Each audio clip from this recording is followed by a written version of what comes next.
terrifying thrills, and spooky chills. Let's find out what our heroes get into this week on our Spooktacular 2020.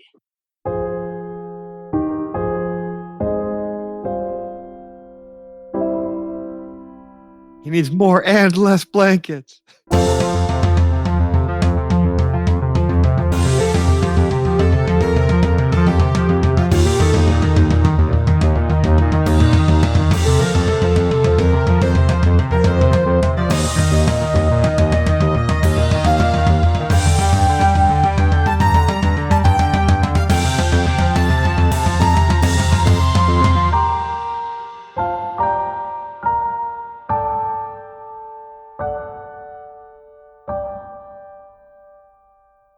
Hello, and welcome to another episode of The Hapless Heroes. My name is Phil, and I will be your horrific host, your disturbing DM for this Halloween special. Oh, no! I'm sure you're all quaking in your boots. I'd like to start by introducing our cast of characters, starting to my right. We have Dave playing Omega Project Zero. Good evening. We have Francesco playing Tabi. Oh, hi there, friends. We have John playing Dr. Dedu. Did I miss anything? Ah! We have Mike playing Murph Eastlaw. Oh my god, what's going on? And rounding out our cast, our newest member, we have Nicole playing Boris the Butcher. Hi guys, I'm back. Yes, as if this year wasn't scary enough, I have doffed my adventurer's ascot and donned my DM Dickie. I have safely stowed my ale and refilled my receptacle with a rousing roasted Colombian elixir. And without any further ado, let's set the scene. You are all traveling south away from Ardwall, with a new mission from Pope Popeson to arrive in High Rock and address the problems there. The heroes have taken time for a bit of respite, and the sea is rather calm. You can feel a chilling air sweeping across the deck of the Oberstar. Ooh, so cold. Scattered clouds hang low as they pass, illuminated by the moonlight. You have traveled through the Blood Bay and into the Sea of Blood. It is calm, silent, and besides for the wake of the ship, nothing else is disturbed. Until you hear a call from the crow's nest. John, I have a text that I'm sending you if you wouldn't mind reading that. Ah, we have a package! Ah! The other four of you roll me perception checks. We'll just see where you are and see if you heard that. All right.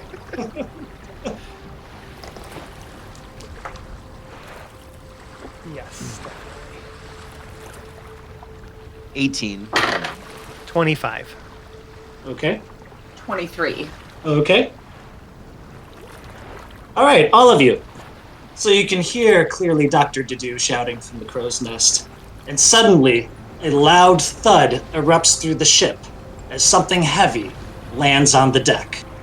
So anyone who would approach it, you can see a large wooden crate attached to a strange parachute. It appears to be made out of some sort of hide, and it smells putrid. On the side of the crate, you can see the insignia of Scrag, the Troll King to the west. Suddenly, the crate begins to rumble and jostle on the deck. Green light begins to glow from within. Green light? Yeah! Suddenly, the top bursts open and the walls fall away, leaving a large black cauldron. Magical flames ignite from beneath it, and a viscous green liquid begins to bubble. Green liquid? Green liquid! You notice neither the crate or the deck are being consumed by the flame. And as it glows brighter, you begin to hear voices. The smoke and steam from the cauldron begins to illuminate with the vision of 3 figures. 3 figures? It doesn't work that way, friend. It's going to be a long episode. What you see before you are 3 hags. The first one, gray hair, pointed purple cap, and 1 eye. The second one, blonde, slim figure with bright purple eyes. And the third, shrouded in black lace. All you can see are the wrinkled, shrunken features of her face. And she appears... Hocus Pocus? She appears to be blind. That's the one exception. Hello? It worked, sisters! Am I speaking to the heroes of Talduria? You're speaking to Dr. Dedu. Not exactly, but close enough. We're definitely associated. Ish. The one shrouded in black. Heroes! Visions! Vecna! Oh, you didn't say they'd be so handsome, Gladdy. I am called Gladys, and these are my sisters, Gertrude and Griselda. Hello. We are the Triad, advisors to the Troll King. We have a message for you. A most urgent message. Quiet, Gristle. We have news from the battlefronts. I'd like some news from some of their fronts. Shush! We have seen an agent of evil. Let me speak. One of Vecna's command was spotted during the assaults on Scrag. He was injured. Yes, he was a bloody boy, but still handsome. He was seen fleeing through a magical fog, but my sisters and I have found him.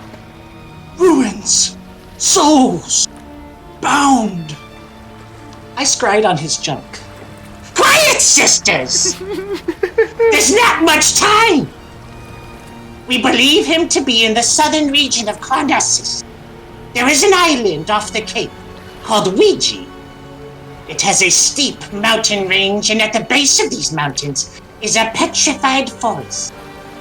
There within you will find the ruins of a kingdom of giants, long lost to time. We believe this to be the lair of this agent, and from what we have seen of this place, it may be a waypoint for Vecna's horde, possibly a critical position to defending the rest of the realm. And as you watch the smoke and vapors bubbling above the cauldron, you can see your vision begins to change. Suddenly you can see 3 large islands, and in the inland, the closest one, you can see a tall mountain just as they had spoke of. The sky is black with soot, and lightning streaks across sporadically.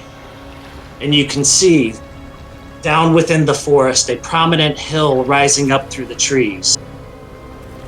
You can see dimly lit bonfires in a perimeter, surrounding pile of stone and rubble, and small black figures attending these fires and skittering around. And as quickly as you saw the vision, it returns back to the sisters. There's also a forest at the base of my mountain. Quiet!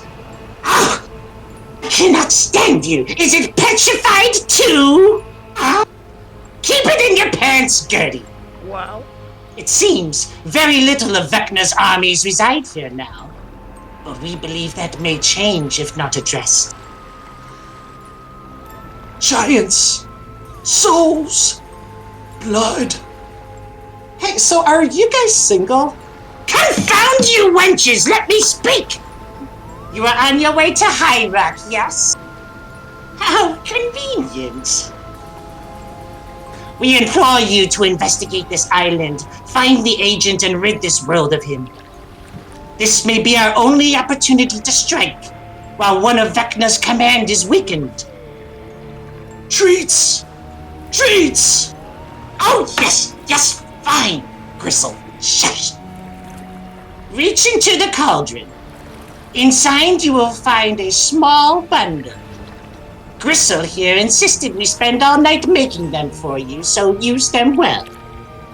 And I wrapped it for you.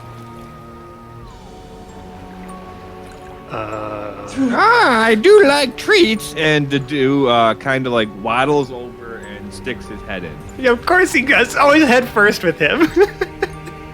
So how long is your beak? I mean, gooses just have like a 4-inch beak. Yeah, just a long neck that can dip into. Yeah, Okay. yeah. My neck kind of like curves around and like in, and you can still see my entire torso. Just my neck is in there.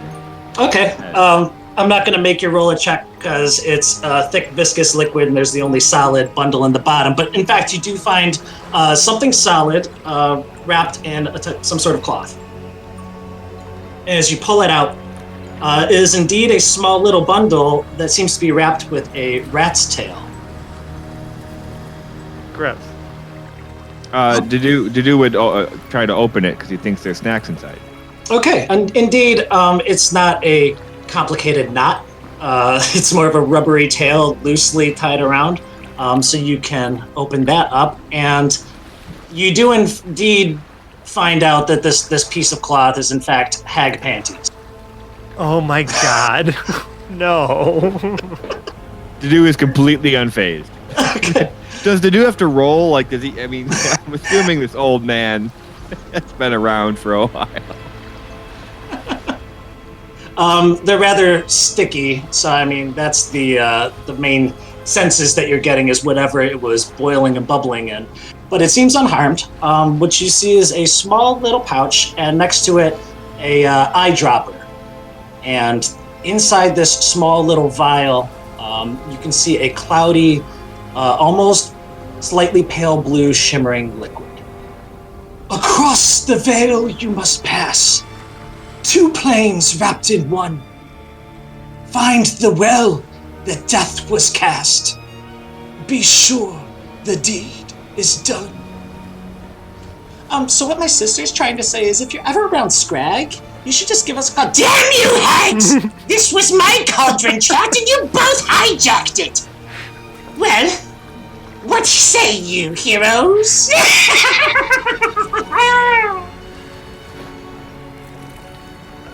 Well, is Zero, are you standing here amongst the group? Oh yeah, Zero has been quiet the whole time. Secure in the fact that he's smooth as a Ken doll down there and doesn't have to worry about this kind of crap. Smooth as a Ken doll. I'm actually gonna look to you to because you're the only quote unquote hero among us. So I'd look to you to make the call. Well, on one hand, it sounds like a problem we can shoot our way out of. On the other hand, I'm not the captain of this ship, and I'm not driving it.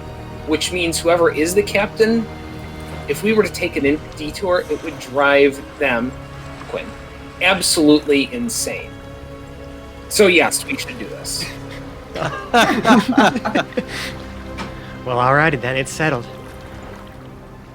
As a matter of fact, I know you guys have done most of your traveling airborne, but anyone knowledgeable of the seas and nautical travel would know that you're traveling from the west and south around the point. Imagine traveling around South America before the Panama Canal was built. And down at the Cape, there's a cluster of islands. Further to the south of you would be the nation of Tamasha here, but you need to go south around the Cape and continue back up north towards the east in order to get to High Rock. So Right. The islands that they speak of are pretty much on the way. Okay, so it'll only drive the captain a little insane. I mean, not quite as good, but I'll take it. And you can see most of the other crew are flabbergasted. Dedu swiftly took his place up in the crow's nest, of course. but the rest of the crewmen are very shocked to see not only a magical parachute dropping down onto their ship, but then bursting open and having this cauldron communication with such grotesque people. If nobody removed the satchel, which ended up being panties, if nobody removed that from Dedu, he would have taken it to the crow's nest with him and is going to use the ritual identify to figure out what it is. So there were two things wrapped in the panties. There was a little pouch, and then there was a little vial. Uh-huh. And you can identify actually opening up the pouch a little bit. You can feel there's like a multitude of small things in here, and they look to be like bugs, but they're not alive. They just like cockroaches and centipedes and beetles, rather big bugs. But there's over a dozen of them. At least from glancing inside the pouch. Okay. And then the strange So liquid. he'll look through all of them. So there's a bunch of bugs in the one pouch. And then there's that strange liquid, like with like the little eyedropper in it. Mm-hmm. And it's a small vial. It's only about this big, but it simply has the dropper in it. Okay. You can still see the three hags.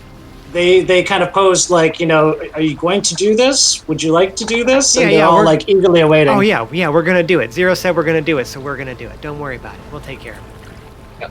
Zero looks over at the crew members who are standing a little slack-jawed and just with a quick, get back to work. You've been working with us for how long? This is the thing that's going to trip you off into not doing stuff? Actually, back at it. To be fair, the crew of this ship have only been working with us for the time between now and when we set sail.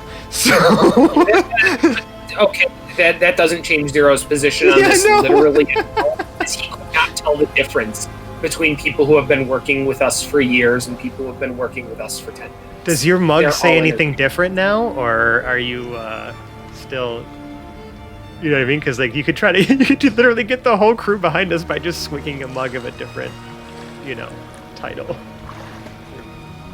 You're right, but in the intervening 3 seconds, I couldn't come up with one, which means I don't have anything good enough. So I'll just move on it for now. And if I come up with something later, I'll have to go with it. But I'm not going to hold this up on it. So, Dedu would like to do a nature check on the bugs to see if they're poisonous or if they're edible. Are you doing this up in the crow's nest? Yeah, I'm in the crow's nest with the panties and the bugs and the vial. These smell sweet. They don't smell unpleasant. What are these? Oh, the bugs. Okay, thank you. Sorry. That was a distinction we needed to make. Mm-hmm. Okay. Between the bugs and what they were wrapped up in, you're saying? Right. Oh, yes, there was these, and there are a lot of things that take a plural there. Do I know what kind of bugs they are with a nature check? I think you would. Like I said, it's kind of a mixed bag. You've got beetles, large beetles, dung beetles. You've got like millipedes. There's probably some moths and cockroaches. The varieties differ between the size of a quarter and the length of your thumb. And you can count out 20. And actually, Griselda says, "Well played, heroes. Be sure you don't eat too many at once. It might cause a bellyache." Well, good luck. Man, why do I gotta laugh all crazy like that? It kind of freaks me out. I know, I tell her she keeps, doing that, and she's gonna shoo away all the boys, and she could just change it up for once, I haven't laughed in 100 years. Quiet! Our time's almost up. Do you have any more questions? I'm assuming that liquid is something to do with changing planes? Yes.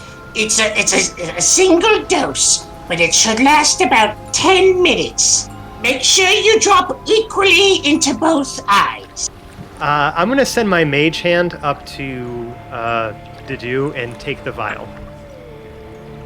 Because I don't. I trust myself more with it than I do this crazy goose person. Smart. And I've also Dedu- traveled between planes before, so Tabi would at least have a better idea of what to do here. Dedu, are you, I guess, are you trying to be stealthy about this? Or Yes, I'm just going are to you- take it while he's enamored with the bugs. Okay, I mean, you don't have to roll for I stealth. was going to say, I know at a minimum, my sleight of hand is a 20. I can't roll below a Yeah. 20 on that, Yeah. so Yeah. I can roll if So- you want to. No. Dedu, you are, just focused on these bugs and kind of picking through them. But some of them smell like mint. Some of them smell like toasted cocoa. A little bit bitter, but they certainly have a pleasant aroma, and each one of them kind of tastes or smells at least a little bit differently. Dedu eats one of them. You I feel guess one of the moths. you feel a crunch, as this is indeed, in fact, like a insect. There's a slight bitterness and sourness to the exterior, and you can feel the layers of like the soft abdomen and the softness of the wings. The dust kind of coats your mouth, and the dust starts to take on a cocoa scent.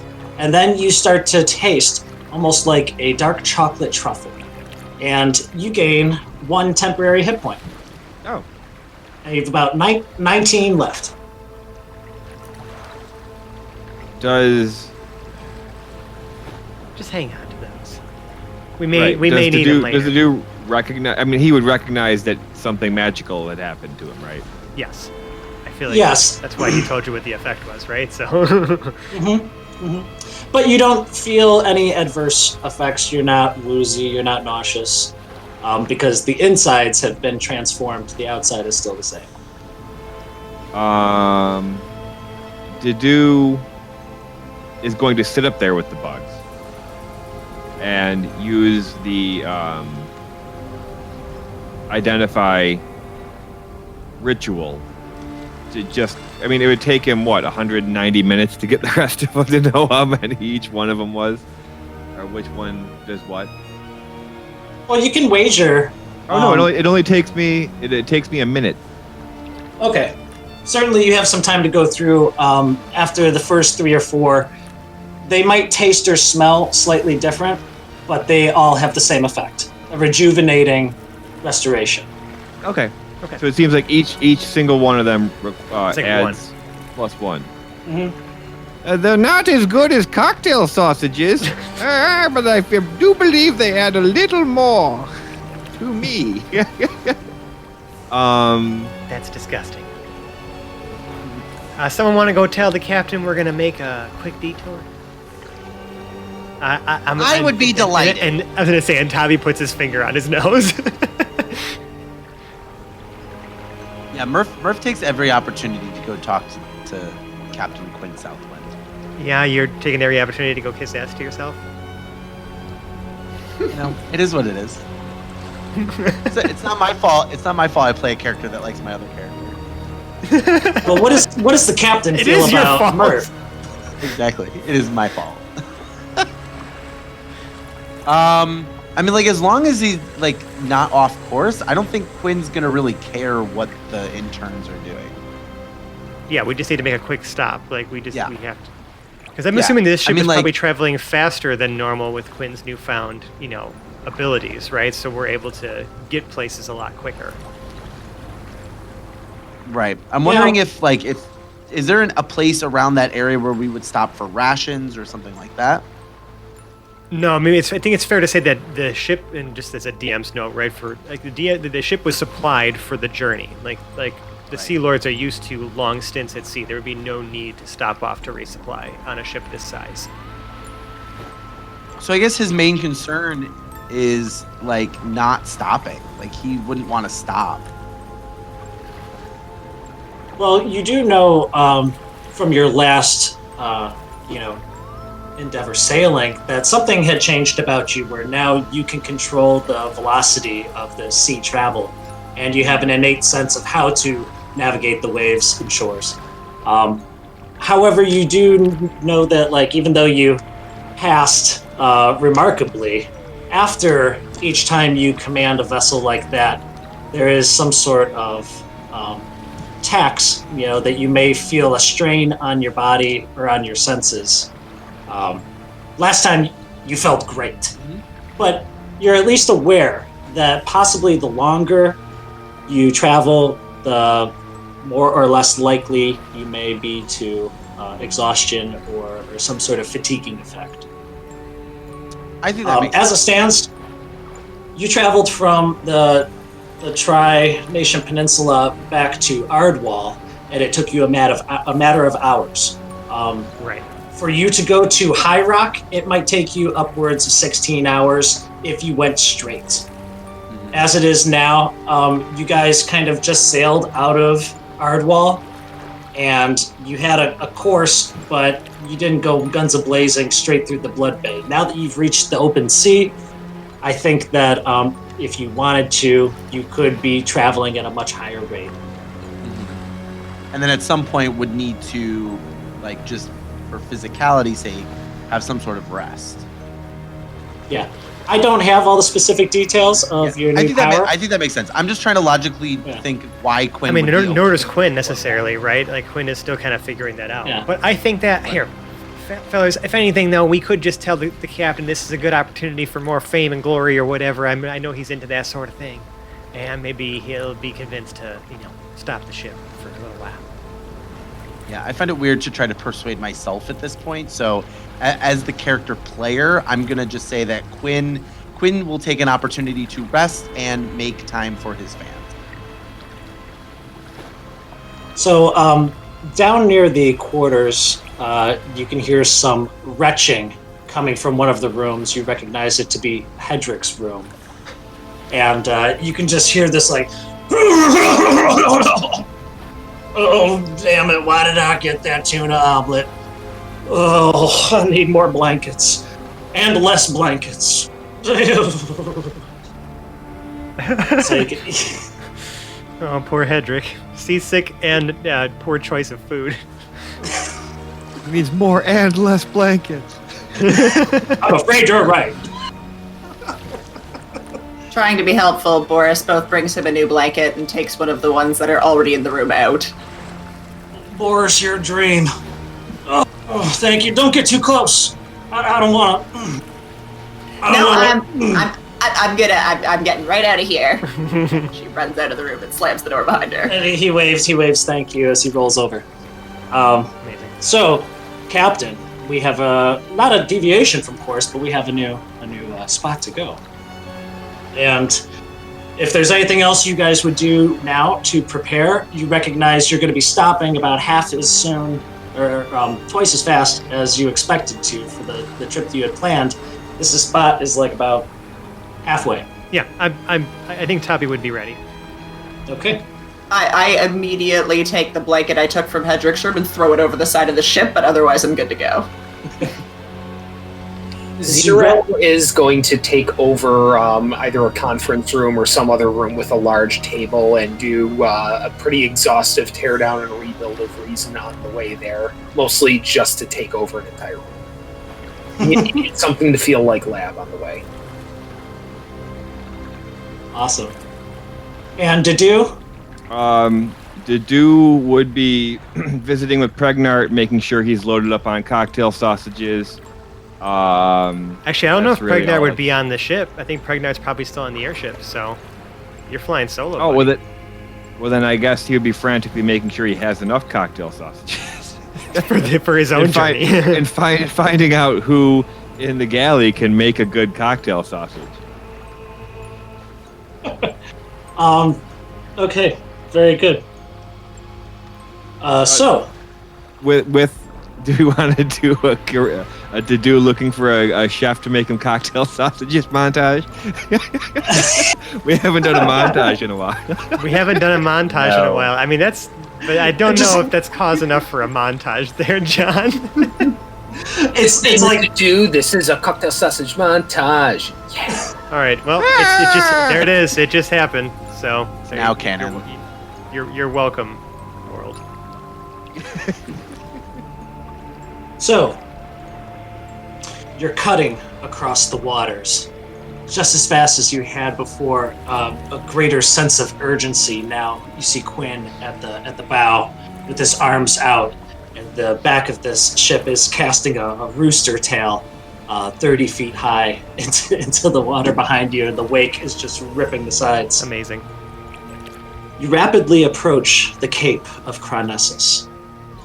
Further out to the south, you can see a storm over the sea, casting the horizon in blackness, briefly interrupted by flashes of lightning. To your left, what used to be coastlines of bustling ports and coves of fishing communities are now desolate settlements.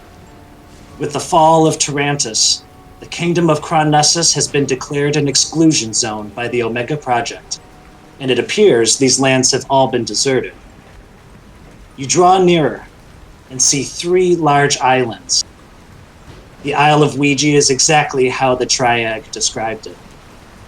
It has a tall peak, and beneath it, a thick, pale forest. As you scan the shore, you can see jagged, black volcanic rock and small points jutting out of the shallows. You're at the point now where Quinn would most likely not continue barreling into the islands. Yeah, someone probably shouted "Land ahoy!" Mm-hmm. As is tradition. I would hope it was Dedu. On a ship. But failing to do, someone else. Yeah, the person in the crow's nest, the goose's nest. Yeah. No, he just lives up there. He doesn't actually do anything. So there's probably still someone working up there. He's just like shitting all over this crow's nest. Like going around in circles, like periodically he honks and shits, and the other guy just keeps like scrubbing it, like as he's following around. Damn it! When the dude does see the island and how like frightening it is, he goes, "Oh, are we going there?" And creates another transmuter stone. This time. Oh Jesus! I forgot that you like poop out the transmutation stones. Yeah. Oh, that's horrible. The little worker next to you, he's a halfling, and he had a cigar in his mouth, and he was just constantly grumbling to himself. And when this transmuter stone drops out of you, he stares, his eyes go wide, and the cigar falls out of his mouth, like onto his lap, and then he quickly like puts it out, and like grabs his cigar, and he's just like wiping his brow, smearing goose shit, and just astounded at the fact that this magical creature is just a goose. Mm-hmm. A goose person. Very powerful goose person. I guess I will go with. Well, I kind of like rolling for it. I have 1, 2, 3, 4 options. I like it being random. All right, do it. That's your call. You. It is resistance to lightning damage. That's helpful. Yep. Now, is it just while you're holding it, or while someone is holding it, you have resistance to lightning damage? I have to hold it. I can only have one active at a time. Okay. And I can change it if I use a first level or higher transmutation spell when I have it. Okay, got it. But so for now, as long as you're holding it, you're resistant to lightning damage. Mm-hmm. All right, not the worst thing ever, since you'll probably be flying, and there looks to be lightning happening in front of us. So yeah, it actually worked out pretty well for a random roll. I wasn't sure which one I wanted. You're now, I would say, approaching the shallows of the islands, and that storm that you see is still, I would say, 50 miles away from you at least. Okay. So it's further out into the open ocean. You're much closer to land, but it does appear to be rolling, or at least strafing towards your direction. Well, we're probably going to have to anchor this ship in, before we reach, too far into the shallows, and take a smaller boat, out to the island itself. Because we're not going to, I don't think Quinn's going to park this thing on a bunch of rocks and coral and stuff, Although it is a large island, certainly large enough to inhabit, it's not so large. We're not talking about Cuba. We're talking about Long Island. Right. Ooh, Long Island. Long. Listen, you're asking the Canadian girl to do a New York accent. Like, I think she's trying her best. Trying.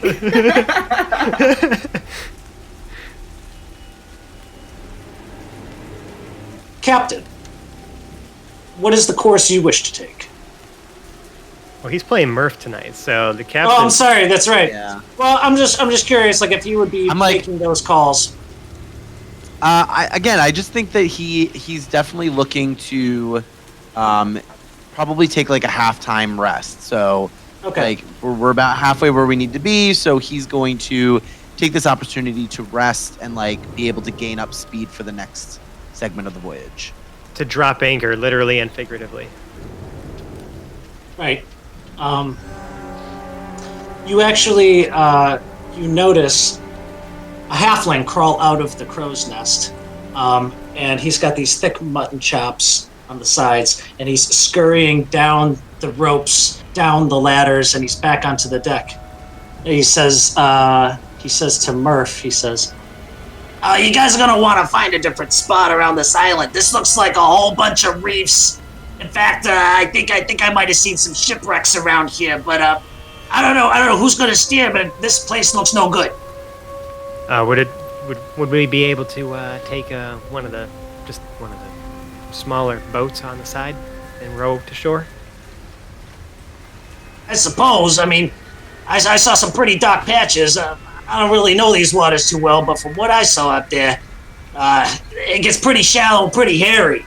and you can see that there are some swells that come in from kind of back inland as well from out at sea. And when they're crashing, you can see sunken parts where you'd really have to kind of like navigate this little spot.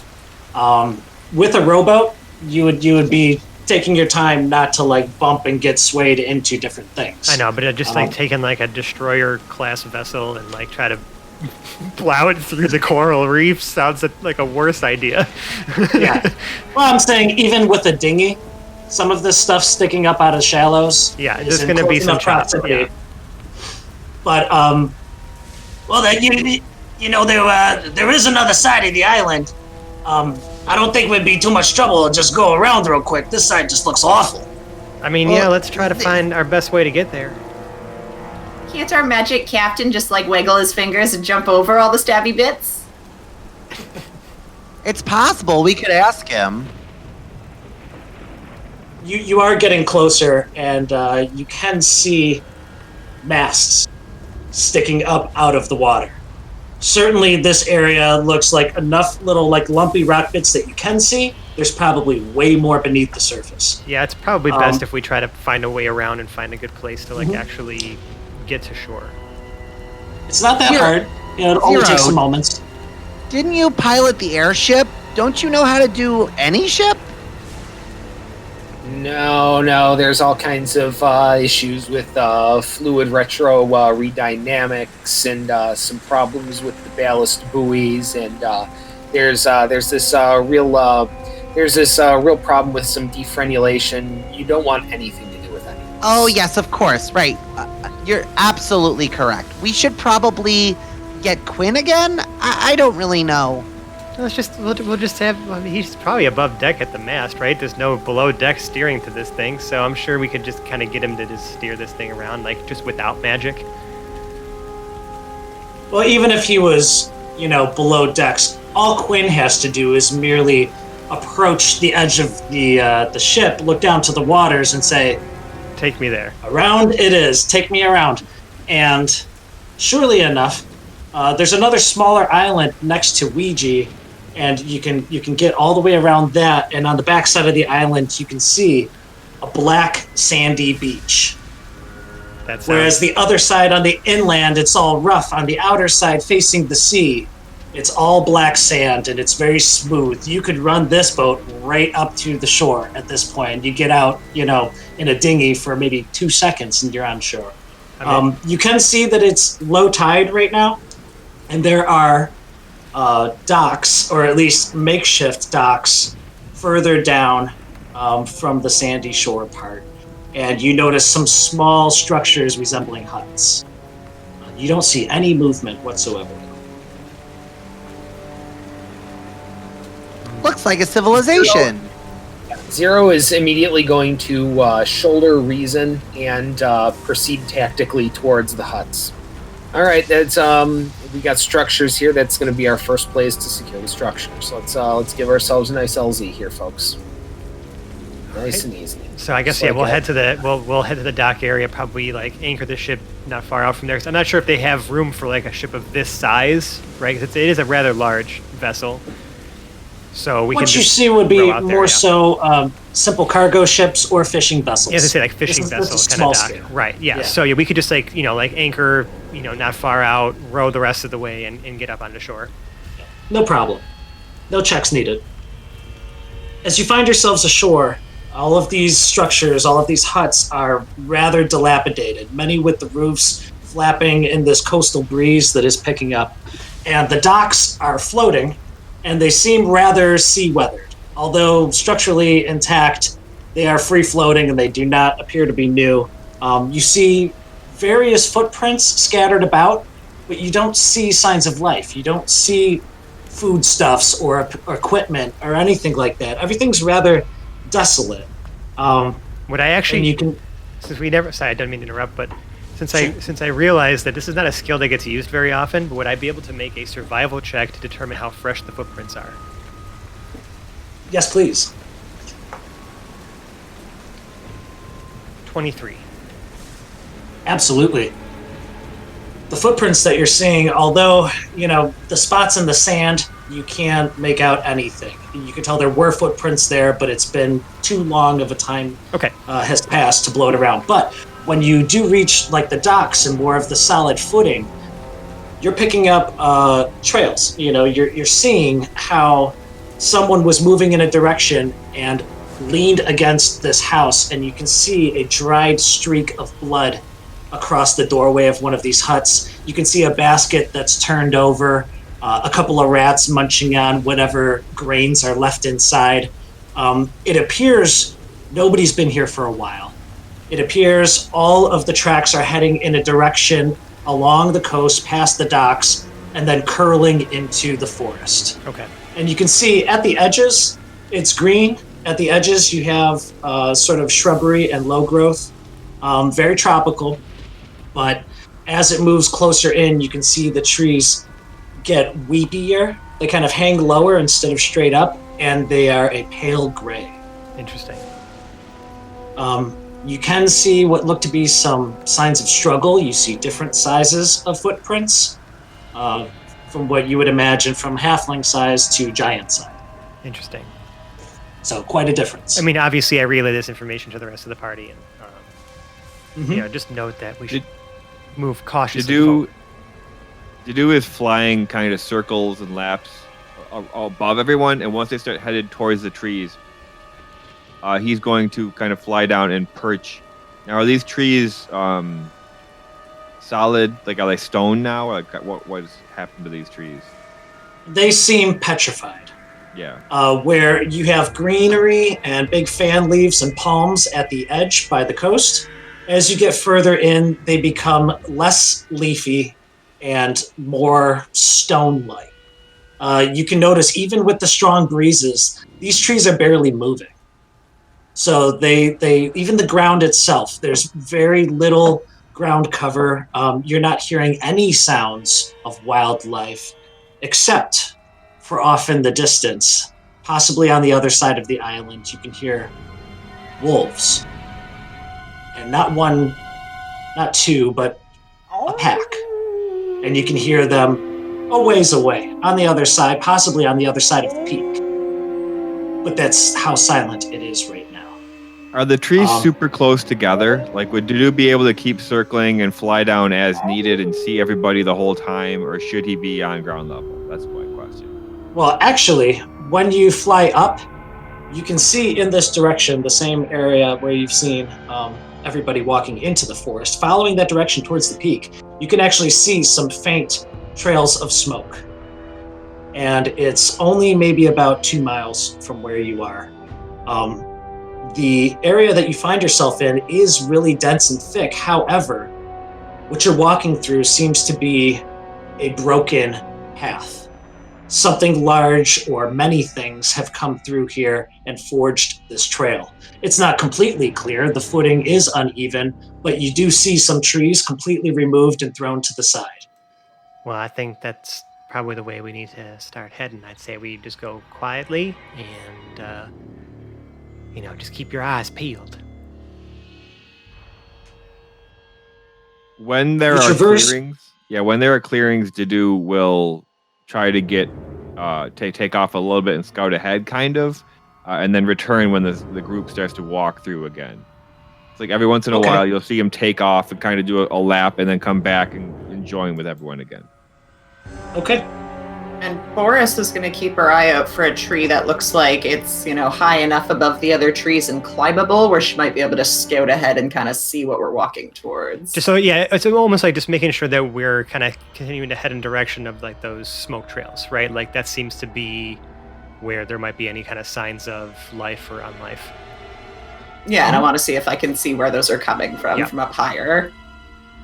And you can see, this island is not very mountainous. It seems to have one general region that kind of builds up to it. So the ground is steadily inclining, but this path that you're on is very easy to follow. It's a 10-foot wide swatch, and even though there's stuff to climb over, you're getting a hallway view as you're navigating through this forest.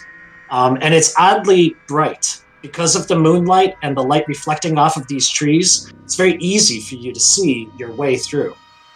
As you're traversing through the forest, Didu, you look up ahead and you see you're only hundreds of feet away from a large open clearing. Thick black plumes of smoke rising around in a ring. Looming behind it is this tall peak, this tall mountain. You can smell decay. As you emerge, Boris, you peek your head around the last grouping of trees and you can see this sloping hillside. As a clearing opens up, you find the remnants of a ruined stone structure. Now large piles of rubble with few walls left to resemble its former state. From the size of the clearing, the structure must have been enormous and fallen long ago, with the forest reclaiming it. However, you can see all the vegetation has since withered, and the ground is sooty black. You can see small figures wrapped in black, tattered robes with tails, and they are dragging corpses to these smoldering pyres surrounding the ruins.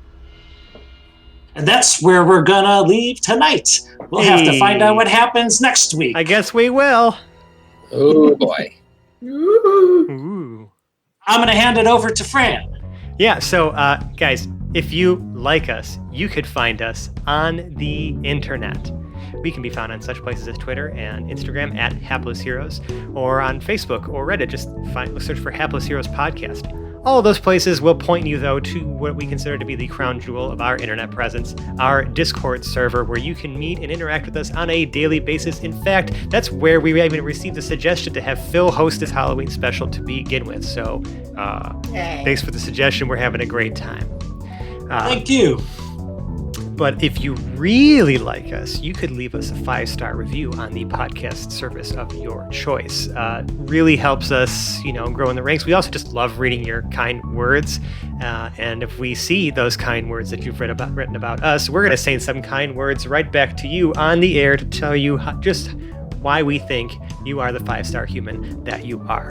But if you really, really like us, you can donate to our Patreon. It's just patreon.com/haplessheroes. Have a whole bunch of fun rewards on there, from behind the scenes audio to even just like little snippets of we got notebooks and other things like that we've shared. And we host like Patreon game nights sometimes. It's just, we have a lot of ways to try to give back to you who've chosen to spend your hard-earned dollars on keeping our show alive. All right, folks, check this out. So if you like us, and I don't mean just kind of like us a little bit, or you're a little lukewarm, or getting there, but I mean really like us. Like you're willing to buy some t-shirts for the Sally Field and the Whole Deal reunion tour. all right? Get yourself a burner phone, right? Now, it could be any kind of burner phone. It could be a crappy flip phone for all we care. It doesn't matter. It's a burner phone, right? It just start calling random numbers, like any of the random numbers. Like, I mean, even, pull out some of the old classics, the 867-5309s, shit with 555. It doesn't really matter. Go and call the emergency services number from the IT crowd if you can remember it. Do any of those things. Anytime you get someone to pick up, just recommend to them to watch the Hapless Heroes podcast. This is where having it be a burner phone is going to come in super handy because they're probably not going to be super receptive to it. So yeah, after you're done, pitch the phone. Thanks. So doable. Too bad they don't make payphones.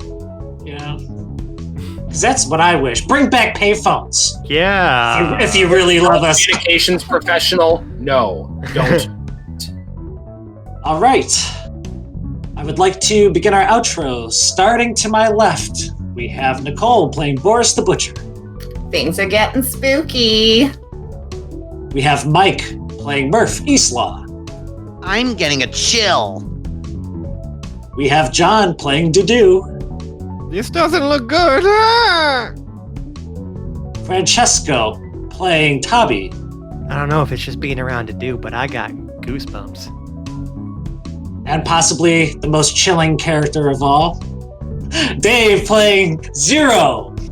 I had chills. They were multiplying. Then I asked them to divide instead. Well, thank you so much, guys. I'm having a blast, and we've got more spooky to go.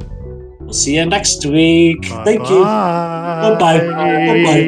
Goodbye. Bye.